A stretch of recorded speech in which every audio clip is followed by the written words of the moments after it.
안녕하세요. 오늘 제 이혼 이야기를 들려드리고 싶어 사연을 쓰게 되었는데요. 긴 이야기가 될 테니 거두정리하고 바로 시작해 볼게요. 저와 남편은 맞선 자리에서 만나 결혼을 전제로 1년 5개월, 6개월, 대략 1년 반 정도 연애하고 결혼을 하게 됐어요. 결혼 정년기에 잘 아는 어르신의 소개로 만난 남편의 첫인상은 나쁘지 않았고 4번의 계절을 남편과 지내보니 남은 세월도 함께하면 참 좋겠다는 생각이 들더군요. 그 무렵 남편에게 청혼을 받게 되었고 그 청혼을 수락하며 결혼 준비에 박차를 가하게 되었었죠. 그렇게 결혼을 하게 된 저희는 잘 지냈어요. 물론 시댁과도 잘 지냈어요. 특히 시누이와 사이가 꽤 좋았는데 적당한 거리를 두고 지내긴 하지만 서로 생일을 챙겨주기도 하고 고민거리가 있으면 서슴없이 연락해 고민 상담을 하는 등 외동인 저에게 여동생이 생긴 듯해 기분이 묘하게 좋더라고요. 금전적인 부분에서도 부딪히는 일이 없었던 것이 저희 친정뿐 아니라 시댁까지도 사업을 하고 계셨는데 큰 문제 없이 운영되고 있었고 그렇기에 두 집안 다 그럭저럭 재력이 있는 편이라 생활이 비교적 여유로웠어요. 결혼을 하고 난 후 양쪽 집뿐 아니라 남편까지도 안 사람은 집안 살림을 잘 이끌어야 한다는 생각이 강했고 전 그 뜻을 받아들여 일을 그만두고 전업주부로 지내게 되었죠. 뭐 이끌 살림도 없었던 터라 그냥 보통 전업주부와 다를 것이 없긴 했지만요. 남편이 연애할 때부터 저에게 입버릇처럼 하는 말이 있었어요. 혹시나 해서 말인데 시집살이? 고부갈등? 이런 건 걱정도 하지 마. 우리 엄마가 우리 할머니한테 워낙 시집살이를 호되게 당해서 우리 엄마는 절대 시집살이 같은 거 안 시킬 거라고 나 어릴 때부터 말했었어. 그러니까 괜한 걱정하지 않아도 돼. 알겠지? 이런 남편의 말 때문이었을까요? 결혼에 대한 생각들 중 시집살이에 대한 걱정은 전혀 하지 않았었는데 막상 결혼을 하고 나니 그 온화하고 너그럽던 시무는 온데간데 없이 사라지고 저에게 시집살이를 시켜보려고 시동을 걸고 있더군요. 주로 전화로 제 속을 뒤집어 놓곤 했어요. 아가, 저녁 메뉴는 정했니? 네, 아까 그이가 연락이 와서 김치 콩나물국이랑 쭈꾸미 볶음이 먹고 싶다고 하더라고요. 그래서 그걸로 하려고 장봐왔어요. 뭐? 확실히 우리 민철이가 그걸 먹고 싶다고 한 게 맞아? 그럼요, 어머님. 전화까지 와서 해달라고 하던걸요. 그래? 그건 우리 민철이가 좋아하지도 않는 음식들인데. 혹시 네가 좋아하는 음식인데 민철이가 네 생각을 해서 해달라고 한 거 아니니? 그러지 말고 민철이 좋아하는 음식이랑 레시피 문자로 보낼 테니 그걸로 해서 먹이거라. 꼭 그걸로 해서 먹여. 알겠니? 전 2가지 메뉴 다 좋아하지도 않는데 시모 혼자 소설을 쓰더니 저녁 메뉴까지 정해주더군요. 전 알겠다고 말만 하고 남편이 먹고 싶다던 메뉴들로 저녁을 차렸고 남편은 엄지척까지 해보며 아주 만족스러운 식사를 마칠 수 있었죠. 그 뒤로도 이따금씩 저녁 메뉴에 대한 간섭은 이어졌고 전 기계적인 대답만 할 뿐 제가 정해놓은 대로 하곤 했습니다. 거기까진 참을만 했는데 메뉴 간섭은 시작일 뿐이었어요. 저를 정말 미치게 했던 건 바로 시댁 모임이 있는 날이었는데 그날은 어김없이 시모에게 영상통화가 걸려왔어요.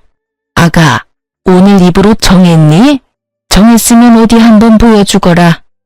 이렇게 시작된 시모의 간섭은 제 옷장에 있는 옷이란 옷을 다 꺼내 수십 벌 옷 중 가장 마음에 드는 옷을 결정하고서야 끝이 나곤 했어요.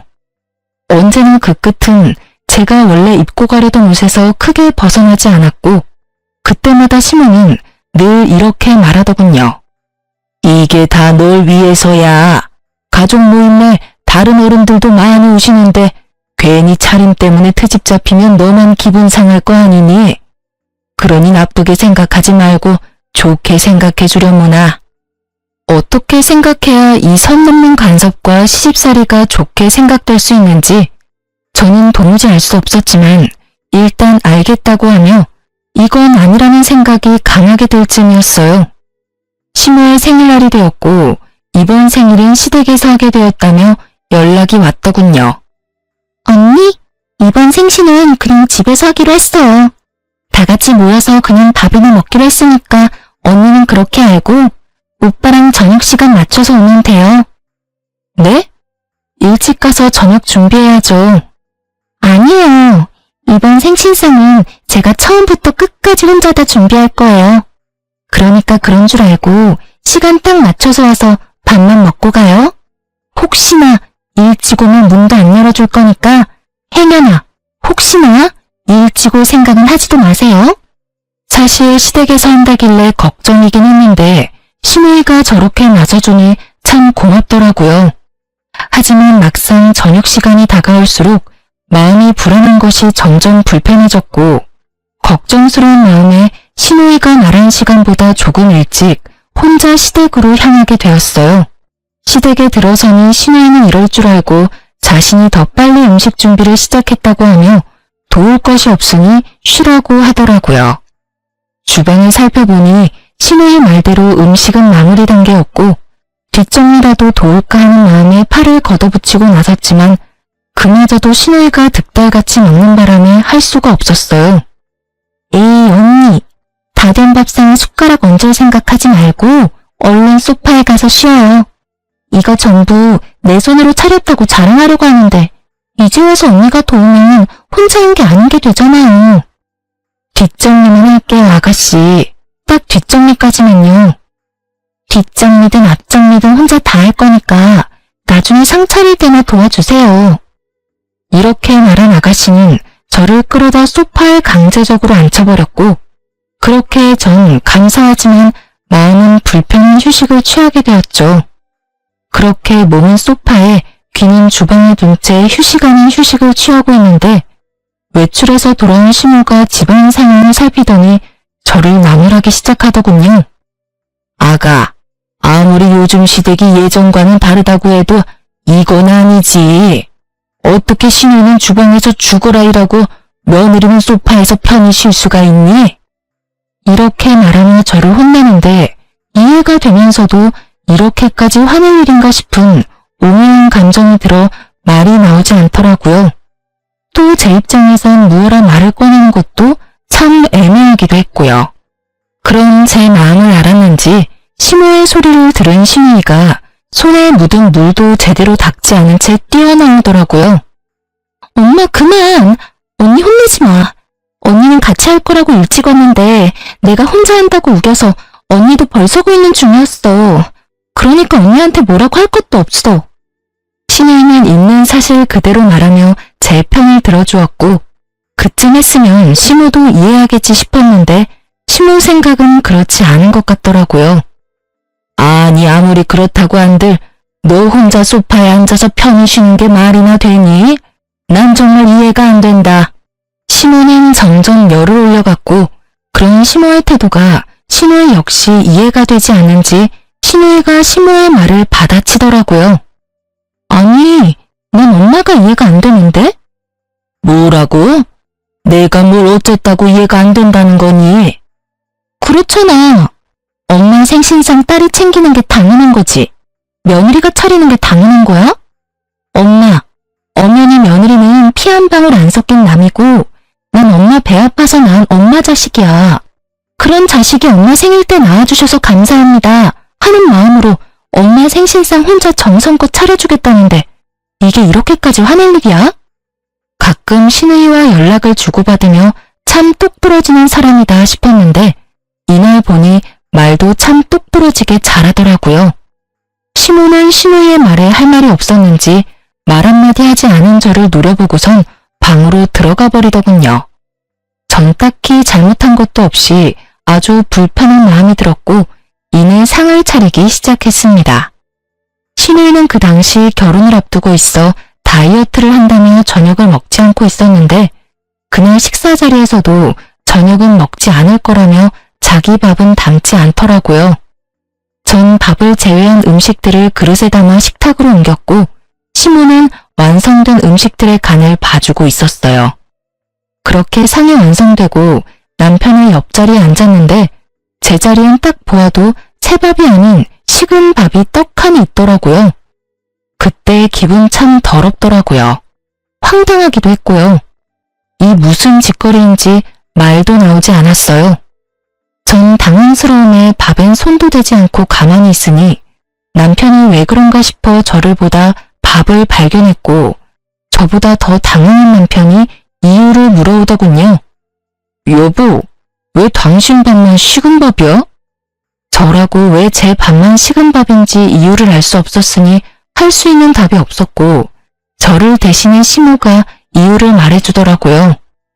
아, 그거 밥이 모자라서 한 그릇은 식은 밥으로 펐는데 그게 그쪽으로 갔나 보구나. 밥이 식어서 그렇지 오늘 한 밥이니 그냥 먹어도 돼. 당연하다는 듯 시모는 이렇게 말했고 주방에서 뒷정리를 하고 온 시모는 분위기가 이상해 보이자 이게 무슨 일이냐고 물어오더군요. 분위기 왜 이래? 무슨 일 있어? 무슨 일은 아무 일도 아니야. 밥이 모자라서 은영이한테 식은 밥을 줬더니 무슨 큰일이라도 난 것처럼 저런다 얘. 상한 것도 아니고 그냥 식은 밥일 뿐이니까 신경 쓰지 말고 넌 앉아서 밥이나 먹어. 무슨 일은? 아무 일도 아니야. 밥이 모자라서 은영이한테 식은 밥을 줬더니 무슨 큰일이라도 난 것처럼 저런다 얘. 상한 것도 아니고 그냥 식은 밥일 뿐이니까 신경 쓰지 말고 넌 앉아서 밥이나 먹어. 시모의 말에 시모의 표정은 점점 굳어져 갔고 시모의 말이 끝나자마자 자신의 자리에 놓인 밥그릇과 제 밥그릇을 바꿔놓더니 화를 내기 시작하더군요. 엄마, 진짜 왜 그래? 나 다이어트 한다고 저녁 안 먹는 건 몰라? 아유, 깜짝이야. 깜빡했어, 얘. 그렇다고 넌 엄마한테 화를 내고 그러니? 아니, 깜빡했다고 한들 밥도 넉넉히 해서 밥솥에 밥 많이 남았던데 왜 언니한테 식은 밥을 줘? 그거야 먹다 보면 네 아빠나 오빠가 밥이 모자랄 수도 있으니 그랬지.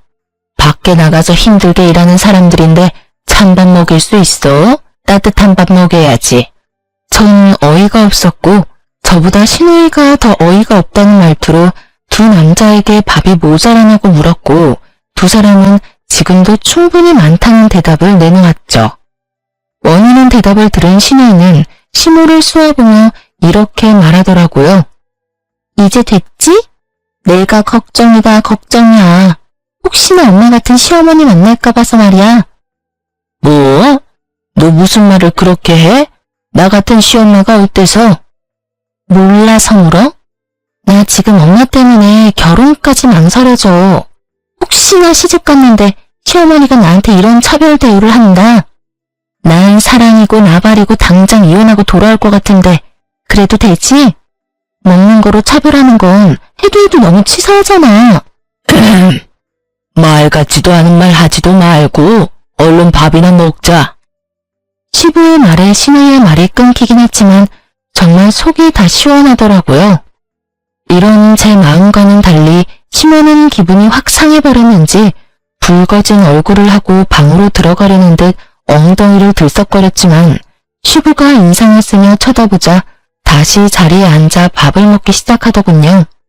그렇게 아슬아슬하던 식사가 끝나고 일상으로 돌아왔지만 좋기만 했던 부부 사이는 나빠지고 있었어요.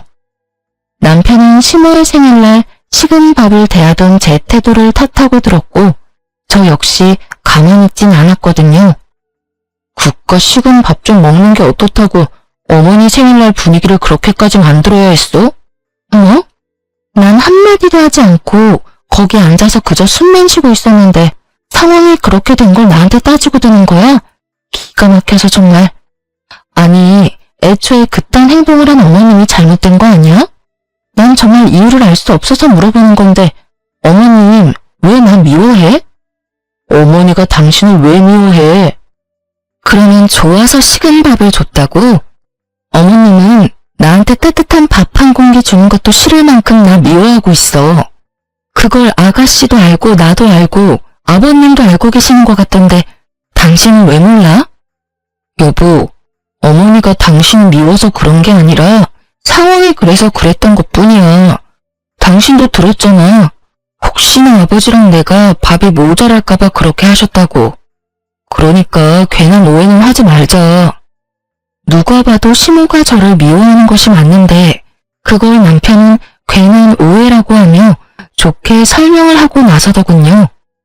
하지만 그 말들은 제 귀에 들리지 않았고 남편이 하나마나 한 설명들로 풀리기엔 이미 제 마음이 상할 대로 상해버린 뒤였습니다. 자신의 설명에도 제가 여전히 투명하게 굴자 남편은 저를 속 좁은 사람으로 몰아갔고 저흰 처음으로 큰 말다툼을 하게 되었죠. 그날 이후 부부관계는 점점 소원해지기 시작했고 저 역시 사건의 본질은 보지 않고 무조건 제 잘못으로 몰아가는 남편의 행동에 실망감이 점점 커져만 가고 있었어요. 그 와중에도 시모의 시집살이는 계속되고 있었고 저의 인내심이 한계를 넘어서는 일이 일어나고야 말았습니다. 그날은 시모가 함께 백화점 쇼핑도 가고 맛있는 것도 먹자고 저를 불러내더라고요. 갑작스러운 통보에 적당한 변명거리가 없었던 전 하는 수 없이 시모와 백화점으로 가게 되었고 그곳에서 시모는 작정이라도 한 사람처럼 저를 무슨 하녀 부리듯 부려먹기 시작하더군요.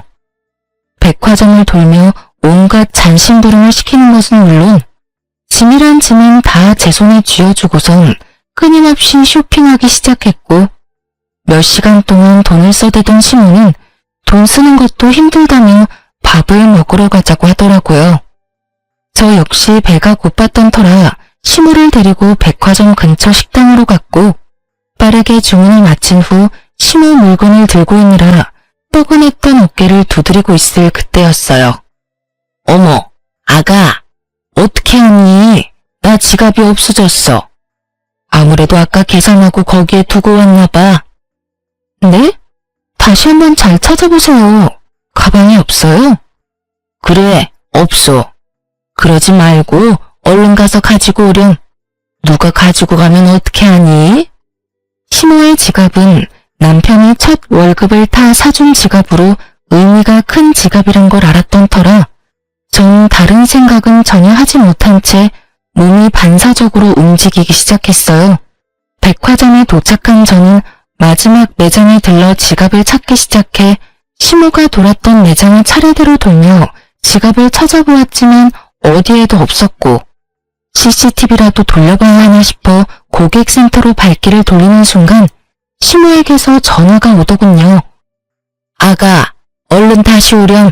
지갑 찾았어. 네? 지갑 찾았다고. 자켓 주머니에 있지 뭐니? 아, 주머니에요? 그래, 10년 감수했다 정말. 어쨌든 지갑은 있으니까 얼른 오렴. 시모의 말에 전 다시 식당으로 향했고 식당에 가니 시모는 제가 주문한 음식까지 다 먹어치운 후더라고요. 아니 정확히는 다 남기긴 했는데 제 음식까지 제가 손댈 수도 없게 다 헤집어 놓은 뒤였어요. 이쯤 되니 알겠더라고요. 이 모든 게 저를 골탕 먹이기 위해 벌인 일이라는 것을요. 시모는 저를 향해 네가 어쩔 건데 라는 말을 써놓은 듯한 표정을 지어 보였고 저는 저를 왜 이렇게까지 미워하는지는 모르겠으나 이젠 그 이유와는 무관하게 더는 참지 않기로 했죠. 그동안 시모에게 잘 보이려고 했었던 많은 노력들과 식은 밥을 보고서도 불만 한마디 하지 못했던 저의 모든 지난날이 머릿속을 스치며 저는 그야말로 각성을 해버렸던 거죠. 시모는 제가 룸 문을 열고 들어가 자리에 앉아 상황 파악을 끝내자 승리의 표정을 지으며 이렇게 말하더군요. 이제 집에 가자꾸나. 오늘 너무 많이 돌아다녀서 너무 피곤해. 그러든가 말든가. 전 시모의 말을 다 무시한 채 배를 눌러 주문을 다시 했고 그런 저의 태도에 시모는 언성을 높이기 시작하더라고요. 너 지금 이게 무슨 짓이니? 내가 집으로 가자고 하는 말 못 들었어? 보면 모르세요? 밥 시키잖아요. 참나, 어른이 식사를 다 하고 일어나면 당연히 너도 따라 일어나는 게 예의야. 넌 이런 기본적인 것도 못 배웠니? 제가요, 하루 종일 어머님 수발들며 쫓아다니느라 쫄쫄 굶었더니 배가 너무 고파서 눈에 뵈는 게 없어요. 그러니까 예의가 있니 없니 그건 어머님 생각하고 싶은 대로 생각하시고 전 일단 밥은 먹어야 하니 기다려주시던지 먼저 가시든지 편하신 대로 하세요. 정말 눈에 뵈는 게 없더라고요. 하루 종일 쫓아다닌 것도 힘들어 죽겠는데 그 와중에 똥개 훈련까지 받았다고 생각하니 힘든 건 둘째치고 화가 너무 나더라고요. 이런 저의 태도에 심어도 화가 단단히 났는지 팔짱까지 끼고선 이렇게 말하더군요. 뭐? 눈에 뵈는 게 없어? 뭐 이딴 게 다 있어? 아휴, 너의 지금 이런 무례한 태도는 네 친정엄마하고 이야기를 좀 해봐야 하겠구나. 아무래도 네 꼴을 보아하니 내가 네 엄마한테 할 말이 많을 듯하구나. 할 말 많으시면 통화해야죠. 그건 어머님 뜻대로 맘대로 하시고 가실 때 가더라도 오늘 산 저 짐들은 다 가지고 가세요. 두고 가는 물건이 하나라도 있으면 오늘 하루 고생은 저한테 주는 선물이라고 생각하고 제가 다 가지도록 할게요. 그날 시모는 제가 모시고 왔기 때문에 차를 가지고 오지 않았고 혼자 지고 오이고 택시를 타기엔 짐이 많았던 터라 시모는 설마 하는 마음으로 단 하나도 챙기지 않고 그냥 가버리더라고요. 시모에게 한 말이 모두 진심이었던 저는 밥을 맛있게 먹고 난 후 택도 떼지 않은 새 상품을 모두 중고로 팔아버렸고 그 돈을 아주 기쁜 마음으로 평소 기부하던 단체에 모두 기부해버렸습니다. 우려, 걱정, 이런 감정은 전혀 들지 않더군요. 이미 저의 인내심은 한계선을 넘어버렸고 더는 어른 대접을 해줄 필요도 없다는 것이 제 생각이었으니까요. 그날 밤 소파에 앉아 콧노래를 부르며 TV를 보고 있는데 퇴근을 하고 돌아온 남편이 시모에게 오늘 있었던 일을 전해들은 것인지 저에게 노발대발 화를 내기 시작하더군요. 당신 정말 왜 그러는 거야? 도대체 어머니랑 왜 그렇게 자꾸 부딪히는 거냐고. 와, 또 내 탓을 하는 거야? 확실하게 집어줄 테니 잘 들어. 하루 종일 종 부리듯 끌고 다닌 것도 당신 엄마고 잃어버린 적도 없는 지갑 핑계로 똥개 훈련 시킨 사람도 당신 엄마야. 그 와중에 밥도 먹이기 싫었는지 남의 음식까지 다 헤집어 놓으며 혼자 식사까지 마친 사람 역시 당신 엄마지. 이게 무슨 말인지 알아? 먼저 수준 낮게 행동한 사람은 어머님이란 이 말이야. 그러니까 따지려거든 나한테 따지지 말고 당신 엄마한테 가서 따지고 나 대신 이런 식으로 다시는 행동하지 말라고 말도 좀 전해줘. 제 말에 남편은 할 말이 없는지 긴 한숨을 쉬며 저를 설득해 보려고 하더라고요. 여보, 그냥 당신이 좀 져주면 안 돼? 그냥 불쌍한 사람이다 생각하고 당신이 좀 더 잘 보이려고 노력해주면 어머니도 당신한테 잘 대해주실 거야. 응? 불쌍한 사람? 당신 눈엔 어머님이 불쌍해 보여? 난 전혀 그렇게 보이지 않아서 말이야. 난 내가 더 불쌍해. 이유 없이 미움받는 내가 더 불쌍하다고. 난 당신 뜻대로 그런 노력할 생각은 추호도 없으니까 나한테 괜한 기대도 하지 마. 제 말을 듣고 있던 남편은 또다시 큰 한숨을 쉬더니 부랴부랴 짐을 챙기기 시작하더군요. 그러면서 하는 말이 한동안 저와 함께 있고 싶지 않다고 하며 시댁으로 가서 지낸다고 했고 전 그런 남편을 말리지 않았어요. 뒤도 돌아보지 않고 집을 나서는 남편을 보는데 참 시모보다 남편이 더 밉더라고요. 어쩌면 저렇게 시모 편만 들 수가 있는 것인지. 괜찮냐? 오늘 많이 힘들진 않았느냐? 고생 많았다. 제 마음을 달랠 수 있는 이 수많은 말들 중 딱 한마디만 남편이 해줬더라면 상황이 이렇게까진 되지 않았을 텐데 말이죠. 누굴 탓하겠어요? 저런 인간인 줄도 모르고 사랑의 눈이 멀어 믿고 결혼한 제가 미쳤었고 제정신이 아니었던걸요. 그렇게 눈물도 나지 않던 밤이 지나고 다음날 아침 일찍부터 시모에게서 전화가 오더군요. 너 어제 산 내 물건 잘 챙겨뒀지? 그거 가지고 집으로 좀 넘어오거라. 아, 그거 전부 저에게 주시는 거 아니었어요? 제가 다 가진다고 했는데도 두고 가시길래 저한테 주는 선물인 줄 알고 다 팔아버렸는데요? 택도 안 뗀 새 상품이라 꽤 제 값으로 받아서 다 기부했어요, 어머님. 덕분에 좋은 일 제대로 했지 뭐예요? 말 그대로였어요. 마음 먹고 한 쇼핑이었기에 그 금액이 적지 않았고 시모는 이때껏 들어본 적도 없는 괴성을 지르며 화를 내기 시작하더군요. 너 정말 미친 개야? 그게 돈이 얼만데 뭐? 다 팔아서 기부를 해? 네가 제정신이야? 돈이 썩어나는 게야? 기부를 하려거든 네 돈으로 할 것이지 왜 내 돈으로 기부를 하냔 이 말이야. 어디서 너 같은 게 우리 집에 들어와서는 내 골머리를 썩게 만드는지 이런 미친 거사. 이미 예상했던 터라 놀랍지도 않더라고요. 전 휴대전화를 스피커로 해놓고 시모가 고함을 지르든 노래를 부르든 대꾸도 하지 않은 채 하던 일을 했고 어느새 전화는 끊겨 있더라고요. 그렇게 얼마 지나지 않아 친정엄마에게서 전화가 왔고 그 전화로 전 이혼을 결심하게 되었어요. 엄마, 아침부터 무슨 일이야? 무슨 일 있어요? 무슨 일은 나 말고 너한테 있던데 네 시어머니 전화 왔더라. 아니 무슨 그런 몰상식한 여자가 다 있니? 이 아침에 사돈댁에 전화해서 다짜고짜 네 욕을 하기 시작하는데 대충 들어봐도 네 잘못은 하나도 없던데 그 여잔 뭐가 그렇게 불만이 많던지 내가 진짜 기가 막혀서. 어머님이 엄마한테까지 연락했단 말이야? 그것도 이 아침에? 그래. 아유, 다 됐고 내가 지금 너 데리러 갈 테니 준비는 하고 있어. 나보고 너 데리고 당장 네 시댁으로 오라고 하더구나.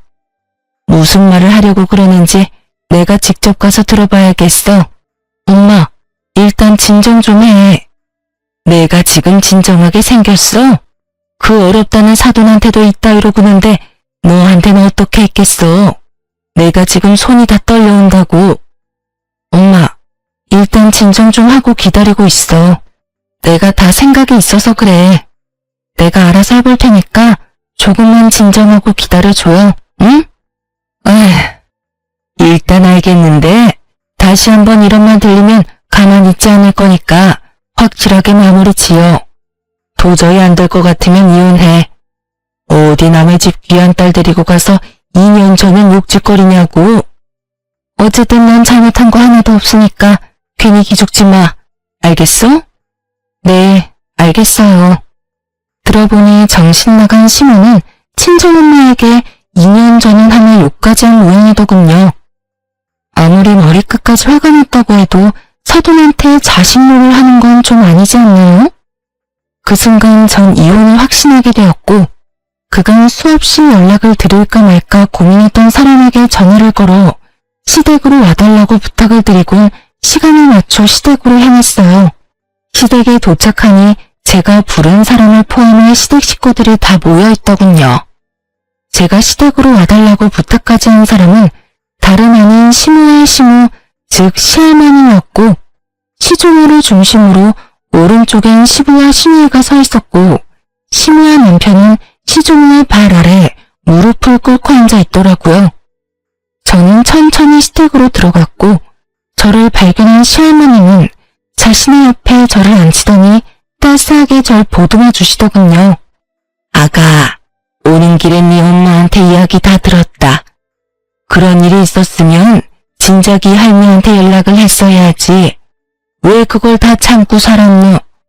고생 많았다. 고생 많았어. 사실은 저희 외할머니와 시할머니는 어릴 때부터 친구 사이였어요. 시할머니는 제 친정 식구들과도 가깝게 지내왔었는데 평소 저를 남다른 애정으로 예뻐해 주시던 시할머니께서 자신의 손주였던 남편과의 맞선을 주선해 주셨던 것이었어요.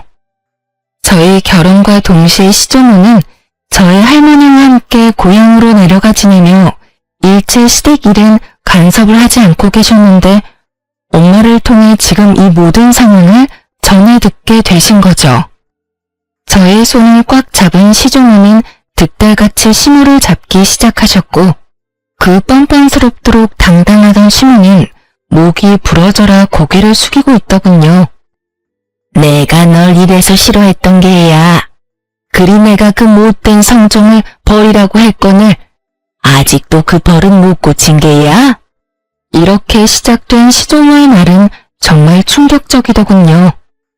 너 시집온 그날부터 네 아랫사람들한테 뭐라고 하고 다녔는지 내가 다 알고 있다. 네 손아랫사람 무시하는 건 물론이고 더럽고 굳은 일은 다 시켜먹고 그것만 해도 기가 막히는데 뭐? 내가 죽으면 이 재산 다 네 남편 몫이니 알아서 기라고? 내가 이 모든 걸 몰라서 가만둔 줄 알아? 진작 이혼시켜버리고 싶은 걸 결혼한 지 얼마 되지도 않았고 뱃속에 민철이가 들어앉았다고 해서 참고 또 참았다. 데리고 살면서 인간 만들면 인간 구실은 하겠지 하면서 또 참았단 말이다.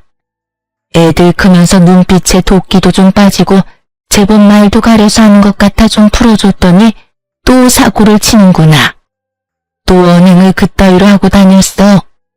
나이도 들 만큼 들었으니 이젠 사람 될 거라고 했던 내 실수였지.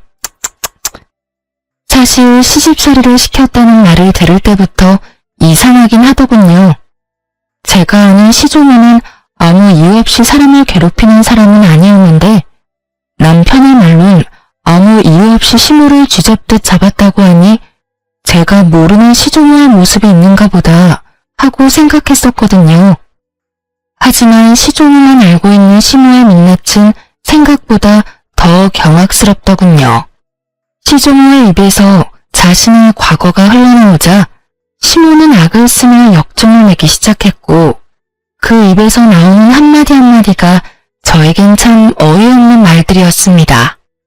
저 역시 며느리가 마음에 들지 않아 사람 좀 만들어 보려고 그렇게 했던 거예요, 어머님. 어머님은 저한테 그렇게 하셔놓고 저는 왜 며느리 길들이면 안 되는 건가요? 이 얼마나 기가 막히고 코가 막히는 말인가요? 시댁으로 오는 내내 될 수 있으면 말을 아끼자 하고 생각했는데 이렇게 상황이 흘러가니 그냥 참고 있을 수가 없더라고요. 어머님, 전 아무리 생각해도 어머님께 큰 잘못한 것이 없는데 저의 어떤 점을 그리도 미우셨어요? 제가 뭘 그렇게 잘못했길래 절 길들이려고까지 했는지 정말 궁금하네요. 저요, 어머님이 저한테 적대적으로 대하기 전엔 전화도 자주 드리고 살갑게 굴면 어머님의 말도 안 되는 트집에도 다 맞춰드리려고 노력했었어요. 그런데 그런 제 노력에도 어머님은 그저 저를 미워만 하셨었잖아요. 제 말에 어머님은 아무런 말도 하지 못하고 있더군요. 당연한 일이었어요. 백화점 사건이 있기 전까지 전 시모에게 잘하려고 했었고 시모의 말도 안 되는 시집살이에도 이렇다 할 말대답 한 번 한 적이 없었으니까요. 아무리 머리를 짜내어 봐도 할 말이 없던 시모는 입을 꾹 다문 채 저를 노려보더군요. 그런 시모의 행동에 서름이 터져버린 저는 그간 시모의 행동을 하나하나 다 읊어주었죠. 제 말이 길어질수록 시종호의 시부의 얼굴은 점점 굳어져만 갔고 제 말이 끝나자 시종호는 믿을 수 없다는 듯 화를 내시더라고요. 이 말이 다 사실인 거야? 어디서 가짠지도 않게 그딴 짓거리를 한 게야? 네가 사람이야? 어떻게 사람이 어른이 그런 짓을 할 수가 있는 게야? 나도 그리 미운 너한텐 그런 짓은 하지 않았어. 식은 밥을 줘? 하녀 부리듯 부려? 어디서 배운 짓거리야 그게? 이게 다 어머님 때문이에요. 저요? 시집와서 단 하루도 마음 편한 날이 없었어요. 이제 좀 편해지나 싶었는데 어머님이 저 애를 이 집에 들이셨잖아요. 제 입장에선 저 애가 눈엣 가시 같았고 그래서 괴롭혔는데 그게 잘못인가요? 네가 마음 편히 지내지 못하게 된 건 다 그 누구의 탓도 아닌 네 탓이다. 멀쩡히 살아있는 시어미를 하루빨리 죽으라고 누가 너한테 기도하라고 시켰니? 그리고 너보다 아랫사람들을 그리 심하게 괴롭히라고 누가 너한테 시켰니? 다 네 심보가 네 팔자를 꼰 것인데 누구 탓을 하는 게야? 그건 실수였어요. 그땐 저도 어렸고 뭘 몰라서 그런 언행을 했던 거라고요. 그냥 실수라고 생각하고 용서해 줄 수도 있는 거잖아요. 언제적 실수를 이날 이때껏 마음에 품고 저를 괴롭히시냐고요. 이렇게 말한 시몬은 눈물을 쏟아냈고 저는 그런 시모가 어이가 없더라고요. 그리 잘하는 사람이 아무 잘못도 없는 저를 그리 미워했다고 생각하니 화가 나기도 했고요. 그럼 어머님은 그런 이유로 절 괴롭히신 거예요? 제가 할머님과 오래 알고 지낸 사이란 이유 때문에요? 그게 더 말이 안 된다고 생각하진 않으세요? 아니, 그리고 그게 이유가 된다고 한들 어머니 말대로 그게 언제적 이야기인데 저를 괴롭히세요. 왜 친정엄마한테까지 전화해서 2년 전은 제 욕까지 하셨냐고요. 저의 분노는 극에 달해버렸고 시모 역시 악에 바친 듯 저에 대한 불만들을 쏟아내더군요. 난 네가 이래서 싫었다. 네 행동, 생김새, 말투 모든 게 다 싫었다고. 특히 네 그 건방짐이 제일 싫었다. 날 깔보는 듯한 그 눈빛에서 나오는 그 건방짐이 미친 듯이 싫었다고. 정말 미쳐버린 것이 아닌가 하는 생각이 다 들더라고요. 전 정말 맹세코 일이 일어나기 전까진 시모에게 살갑게 대했기에 저 정도 자격지심이면 병이라는 생각마저 들기도 했습니다. 제가 싫다며 소리를 질러버린 시모는 급기야 남편을 보며 이렇게 말하더군요. 이왕 일도 이렇게 됐고 민철이 너 당장 이혼해. 더는 이딴 년이 너하고 사는 꼴은 보기도 싫다. 시모는 결국 이혼이란 말을 입에 올렸고 남편은 되묻기만 할 뿐 아무 말도 하지 않더라고요. 당신 무슨 말이라도 해봐. 당신 어머님이 이혼하라고 하면 나랑 이혼까지 할 생각이야? 당신은 생각이 없어? 전 남편에게 따져 물었고 그런 제 행동이 또 마음에 들지 않았던 시모는 저에게 무시무시한 태세로 달려들더군요. 이년이 어디서 내 아들한테 그딴 식으로 말을 해. 내가 이년을 그냥. 이러면서 달려드는데 저도 모르게 시모를 밀쳐버렸고 바닥에 고꾸라진 시모를 본 남편이 미쳐 날뛰기 시작하더라고요. 너 진짜 미쳤어. 어디서 시어머니를 밀치는 거야? 당장 이혼해. 나도 너 같은 년이랑 한시도 못 살겠으니까 이혼하자고. 그래, 이혼하자. 그까짓 이혼 해줄게. 변명할 생각도 남편에 대한 미련도 조금의 마음도 남아있지 않더라고요. 전 모든 걸 체념한 채 이혼을 하겠다고 했고 제 말이 끝나자마자 시조모 역시 시부를 보며 이렇게 말씀하시더군요. 아비야, 너도 이혼하거라. 더는 저런 물건이랑 너랑 사는 꼴은 보고 싶지 않구나. 어머니, 그게 무슨 말씀이세요? 이혼이라니요? 이제 와서 이혼이라니 그게 말이 된다고 생각하세요? 그 모진 시집살이 다 견디고 인제야 좀 살만해졌는데 이혼이라니. 전 절대로 이혼 못합니다. 시주모의 말에 시모는 그게 무슨 말이냐며 따지고 들었지만 시부는 그런 시모의 말은 들리지도 않는다는 듯 오직 시주모의 얼굴만 바라보더군요. 지금까지 한 말이 다가 아니란다, 아비야. 저 물건은 고얀 행동뿐 아니라 입으로도 죄를 짓고 있더구나. 시집 온 지 한 달도 채 되지 않은 새색시가 손아래 동서들한테 한다는 말이 저 늙은 할망구는 왜 죽지도 않고 질기게 살아서 자기를 괴롭히는 건지 목숨도 질기다면서 같이 사는 게 고역이라고 하더구나. 그게 사람으로서 할 말이더냐? 내가 그 말을 듣고 당장이라도 내쫓아버리고 싶은 걸 네가 사랑한다고 하니 참고 또 참았는데 저리 제 자식 이혼시키는 꼴을 보니 나도 널 이혼시켜도 될 것 같구나. 당장 이혼하고 저 인간 같지 않은 것들 다 내쫓아내. 더는 내가 벌어 갈고 닦은 곳에서 저딴 것들 호의호식하는 꼴조차도 보기 싫으니. 이미 시모의 민낯을 알아버린 시부는 오만 정이 떨어지신 듯 그 자리에서 고민도 없이 알겠다고 했고 시모와 남편은 그제야 다시 무릎을 꿇고 빌기 시작하더군요. 이렇게 쫓겨날 순 없어요, 어머님. 제가 더 잘할게요. 제가 더 노력할게요. 제가 다 고칠게요, 어머님. 할머니, 제발 한 번만 용서해 주세요. 저요, 이 사람이랑 이혼도 안 하고 이 사람 하늘처럼 떠받들고 살게요. 이미 늦은 일이니 더는 입 아프게 하지 말고 얼른 나가거라. 우리 민철이 이 집안을 대를 이을 하나뿐인 아들이라고요. 장손을 어떻게 내쫓을 수가 있으세요? 하나뿐인 아들?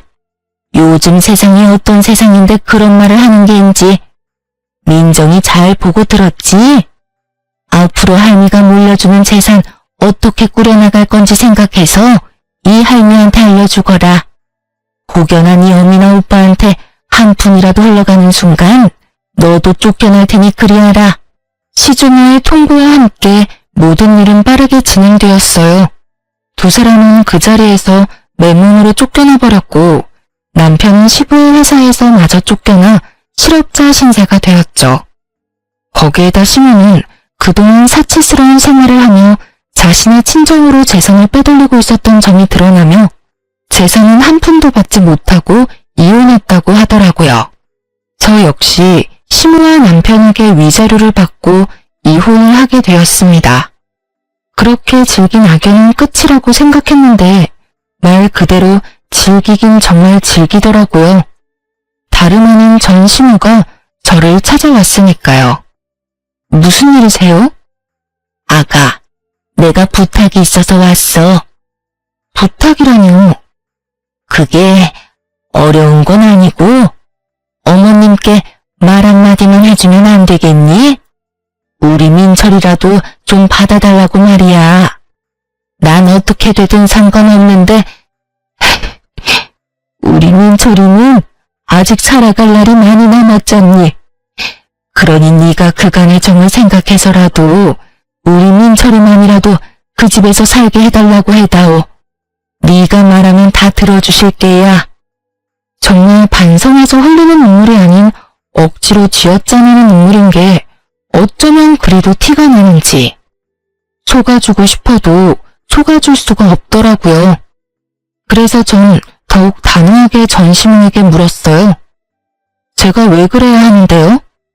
자신의 눈물을 흘리며 부탁을 하면 당연히 들어줄 것이라고 생각했는지 저의 단호한 태도에 전 시모는 적잖게 당황을 한 것 같더라고요.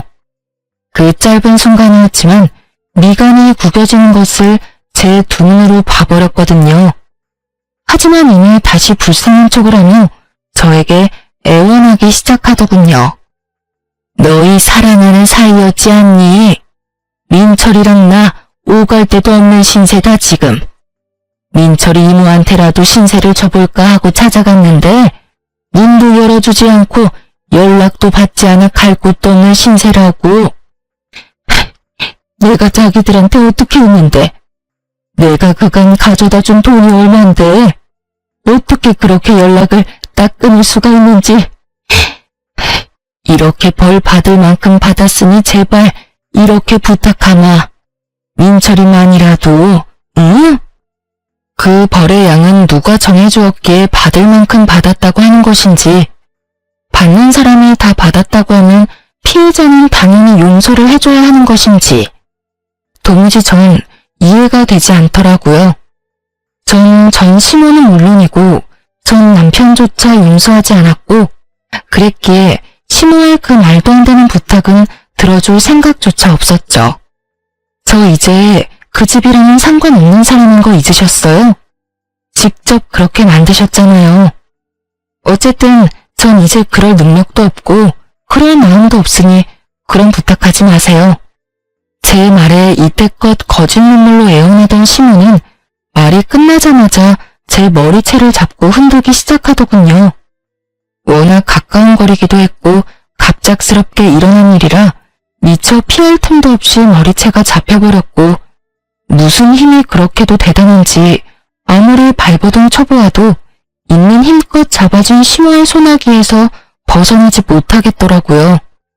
이거 나요. 뭐라고요? 너 이년 오늘 너 죽고 나 죽는 날이다. 그런 부탁을 하지 마. 오냐, 네 말대로 그런 부탁은 이제 할 일이 없을 거다. 오늘 너 죽는 날이니까 말이다. 저는 고함 소리와 함께 전 시모 역시 고함을 질러댔고 무슨 일인가 싶어 나는 옆집 분이 경찰에 신고를 해주신 덕에 시모의 손에서 벗어날 수 있었습니다. 그렇게 전 시모는 경찰서로 끌려갔고 다신 저를 찾아오지도 찾지도 않겠다는 각서를 받고 합의를 해주었어요. 그 후 소식을 전해 들은 신우에게서 연락이 왔더라고요. 언니, 이야기 들었어요. 괜찮아요? 네, 좀 놀라서 그렇지 다친 곳은 없어요. 다행이다. 이야기 듣고 얼마나 놀랐는지 몰라요. 제가 엄마랑 오빠 살 작은 집 얻어줬으니까 앞으로 언니 찾아갈 일은 없을 거예요.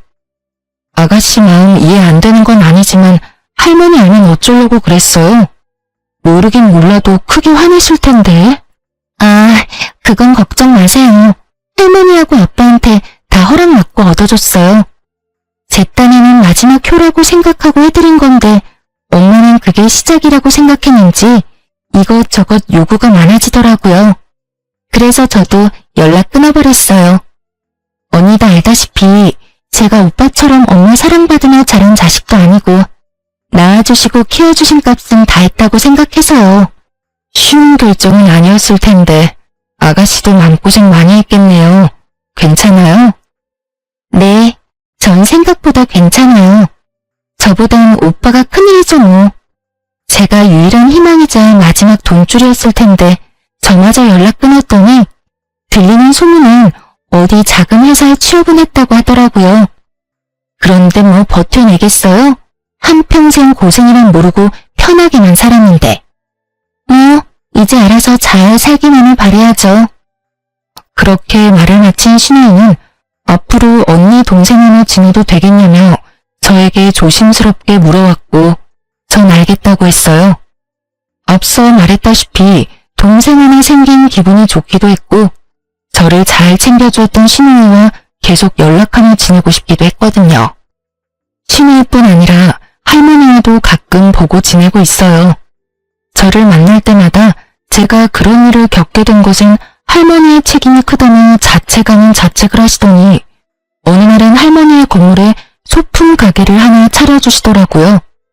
회사도 결혼한 후에 그만두고 무슨 일이라도 해야 아픔이 빨리 잊혀진다고요. 전 감사하게 가게를 받았고 잡생각도 버릴 겸 핸드메이드 제품도 만들어서 판매하고 있어요. 가끔 너무 쉽게 이혼을 한 것인가 싶은 순간도 있긴 하지만 전 더는 전 남편을 사랑하지 않았고 참고 더 살았다간 어떤 꼴을 보고 당하게 될지 모르는 일이니 후회는 하지 않으려고 해요. 요즘 전 옆 커피가게 사장님과 자주 왕래하며 지내고 있어요. 네, 여러분이 생각하시는 그런 관계로 지내는 거 맞습니다. 아침 저녁으로 커피를 사 먹으러 가다 보니 자연스럽게 가까워졌고 어느 날부턴 제가 제일 좋아하는 커피를 가지고 사장님이 직접 찾아오기 시작해서 시간을 자주 보내게 되었죠. 그 이후 사장님과 가끔 밖에서 밥을 먹기도 하고 술도 먹으며 서로 알아보는 단계를 거치고 있어요. 지금까지 지켜본 바론 성실하고 다정한 사람인 것 같아 좀 더 지켜보려고 합니다. 이혼을 할 당시엔 다신 남자는 없다고 생각하고 다짐했었는데 사람 일이란 게 정말 모르는 건가 봅니다. 이렇게 또 남자를 보며 좋은 사람이라고 느끼는 걸 보면 말이죠. 어쨌든 전 용기를 가지고 새롭게 시작해보려고 합니다. 그게 일이 되었든 사랑이 되었든 간에요. 이로써 저의 긴 사연도 끝이 났네요. 제 이야기를 끝까지 들어주셔서 감사합니다.